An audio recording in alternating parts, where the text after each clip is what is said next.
नमस्कार दोस्तों, स्वागत है आपका आपके अपने YouTube channel Aftab study classes में। दोस्तों आज हम बात करने वाले हैं क्लास 10 के लिए मैथ का चैप्टर नंबर 1, जिसमें हमारी प्रश्नावली है 1.3। इसका सवाल नंबर 1, सिद्ध कीजिए कि √5 एक अपरिमेय संख्या है। ठीक है दोस्तों, हमें सिद्ध करना है कि √5, हमें क्या करना है, सिद्ध करना है कि √5 एक अपरिमेय संख्या है। अपरिमेय संख्या है, हमें ये दोस्तों ये सिद्ध करना है कि एक अपरिमेय संख्या है। देखिए सबसे पहले इसमें क्या किया जाता है, जो कभी भी हमें अपरिमेय संख्या सिद्ध की जाती करने के लिए कहा जाता है तो सबसे पहले एक कंडीशन होती है कि इसको हम परिमेय संख्या मानते हैं। क्या कहते हैं, परिमेय।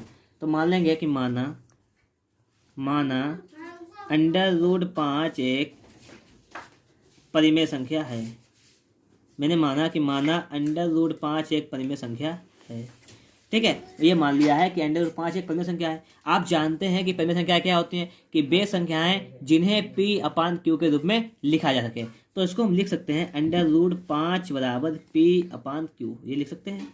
परिमेय संख्या क्या होती है, वही तो होती है कि वे संख्या जिन्हें P/Q के रूप में लिखा सकता है, परिमेय संख्या कहलाती हैं। तो मैंने √5 माना परिमेय संख्या है, तो उसको मैंने P/Q के रूप में लिख लिया है। जहाँ देखिए, जहाँ P और Q क्या है, हमारी सह अभाज्य संख्याएं हैं, सह अभाज्य संख्याएं हैं। अब बात करते हैं कि आप सह अभाज्य संख्याएं क्या होती हैं, कि आपने हमने लिख तो लिया है यहाँ पे सह अभाज्य संख्याएं। ये सह अभाज्य संख्याएं क्या होती हैं वो समझ लीजिएगा, कि जिन संख्याओं में कॉमन जो होता है अधिकतम एक मिलता हो, जिन संख्याओं में कॉमन जो है अधिकतम एक मिल सके, मतलब P और Q में अगर हम कॉमन एक मिल जाए, जैसे अगर लिखी हुई संख्या 2/3 तो कॉमन कितना, एक मिल जाएगा, तो ये अभाज्य संख्याएं होंगी। इसके लिए हमारी सहअभाज्य संख्या है। अगर लिखा हुआ है 2 और 4 तो कॉमन तो हमें 2 मिल जाएगा, यहाँ पर 2 मिल जाएगा हमें। ठीक है, तो यहाँ से इसलिए ये 2 4 नहीं ले सकते। इसका मतलब क्या है कि P और Q कैसी संख्याएं, सहअभाज्य संख्याएं, मतलब इनमें कोई कॉमन नहीं है, एक के अलावा कोई कॉमन नहीं है। इतनी बात तो समझ में आ गई होगी। अब देखिए यहाँ पर क्या करेंगे हम, जब इसको सॉल्व करेंगे थोड़ा सा हम, तो देखिए P का क्रॉस मल्टीप्लिकेशन कर दीजिए यहाँ पर, बज गुणनखंड। तो P बराबर √5 का Q में करेंगे तो हो जाएगा √5Q, ये इतना हो जाएगा। ठीक है, जब इतना ये हो जाएगा, रूट खत्म करने के लिए क्या करेंगे, स्क्वायरिंग बोथ साइड करेंगे। यहाँ पर स्क्वायरिंग बोथ साइड का मतलब क्या होता है, आप जानते हो कि हिंदी मीडियम का ये होता है कि दोनों ओर वर्ग करने पर तो दोनों ओर हम उसका वर्ग करेंगे। तो P का वर्ग करेंगे बराबर √5Q का जब वर्ग करेंगे हम, तो ये कितना दोस्तों हो जाएगा, ये हमारा ये P का स्क्वायर हो जाएगा P स्क्वायर बराबर √5 जो है इसका हो जाएगा 5 और Q का वर्ग Q स्क्वायर। इतना हो जाएगा कि P स्क्वायर बराबर 5 Q स्क्वायर हो जाएगा। अब देखिए यहाँ से हम क्या करेंगे, गुणा वाली जो चीज़ को भाग में ले आए तो हो जाएगा हमारा P स्क्वायर बटे 5 बराबर Q स्क्वायर। ठीक है दोस्तों, इतना हमारा हो गया है। अब देखिए जब ऐसा सवाल कंडीशन हो जाती है तो उसमें हम लिखते हैं कि देखिए 5 जो है, लिखेंगे यहाँ पर कि 5 P स्क्वायर को विभाजित कर रहा है। यहाँ पर 5 में जब हम P स्क्वायर में 5 से भाग दे रहे हैं तभी तो Q स्क्वायर हमारा आया है। तो लिखेंगे कि 5 P स्क्वायर को विभाजित करता है, 5 जो है क्या कर रहा है, 5 P स्क्वायर को विभाजित करता है। तो क्या रहेगा, तो P को भी विभाजित करेगा।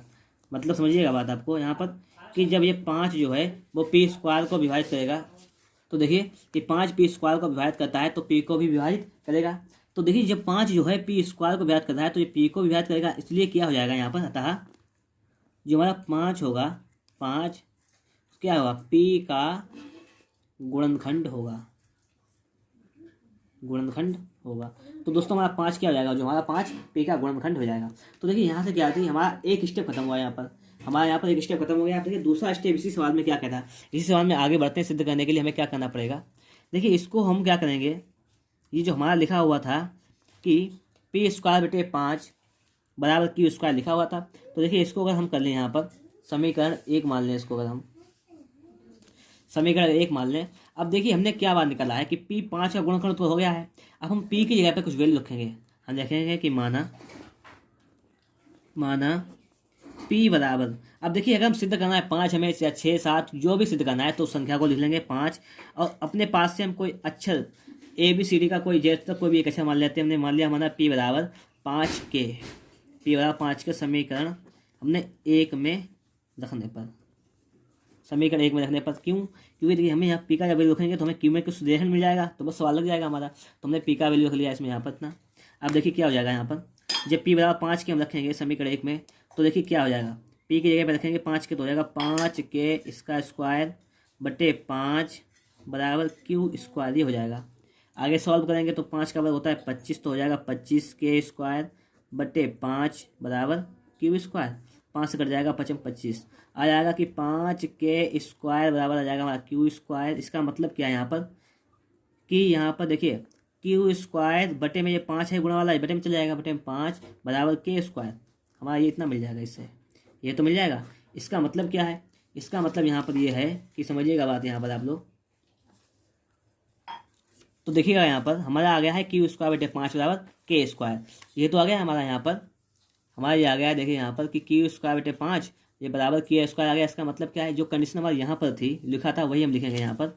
यहाँ पर क्या लिखेंगे देखिए समझिएगा, मैंने यहाँ पे लिखा था कि 5 जो है वो पी स्क्वायर को विभाजित करता है, तो यहाँ लिखेंगे 5 क्यू स्क्वायर को विभाजित करता है, इसलिए क्यू को भी विभाजित करेगा। लिखेंगे कि 5 क्यू स्क्वायर को, यहाँ से लिखा है मैंने ये इधर से, कि 5 क्यू स्क्वायर को विभाजित करता है, 5 क्यू स्क्वायर को विभाजित करता है, तो यह क्यू को भी विभाजित करेगा। ठीक है दोस्तों, तो मैंने लिख लिया है कि 5 जो है अगर क्यू स्क्वायर को विभाजित करता है, ये 5 क्यू स्क्वायर को विभाजित करता है, तो ये क्यू को भी विभाजित करेगा, इतना हो जाएगा। इसका मतलब क्या होगा कि 5 जो होगा वो क्यू का गुणनखंड होगा, 5 जो होगा वो क्या होगा, क्यू का गुणनखंड होगा। इतनी बात यहाँ तक कंप्लीट हो जाती है हमारी कि 5 देखिए ये क्यू का भी गुणनखंड हो जाएगा। बात आई थी पहले कि 5 पी का गुणनखंड होगा, ठीक है, और दूसरी बात क्या आ गई है कि 5 क्यू का गुणनखंड होगा।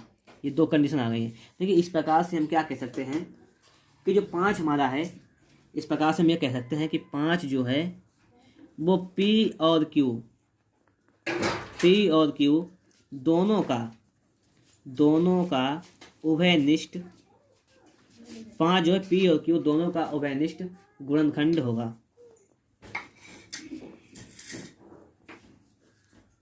ठीक है दोस्तों, तो जो हमारा 5 जो होगा वो क्या होगा, पी और क्यू दोनों का उभयनिष्ठ गुणनखंड हो जाएगा। देखिए मैंने तो 5 पी और क्यू दोनों का उभयनिष्ठ गुणनखंड होगा, लेकिन यहाँ पर एक कंडीशन लगेगी कि लेकिन यहाँ पे थी बात कि पी और क्यू सेवा संख्याएं हैं जिनका उभयनिष्ठ गुणनखंड केवल एक कॉमन एक हो सकता है। तो लिखेंगे लेकिन पी और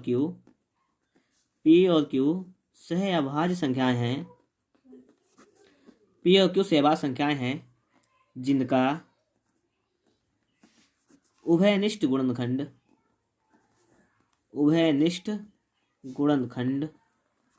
कितना हो सकता है दोस्तों, केवल एक हो सकता है, केवल एक हो सकता है। बात समझिएगा, एक हो सकता है। मैं सबसे पहले कल्पना की थी एक परिमेय संख्या है, तो इस हिसाब से यहाँ पे जो पी अपन क्यू आया, पी और क्यू सेवा संख्याएं थी, कौन सी थी, सेवा संख्याएं थी।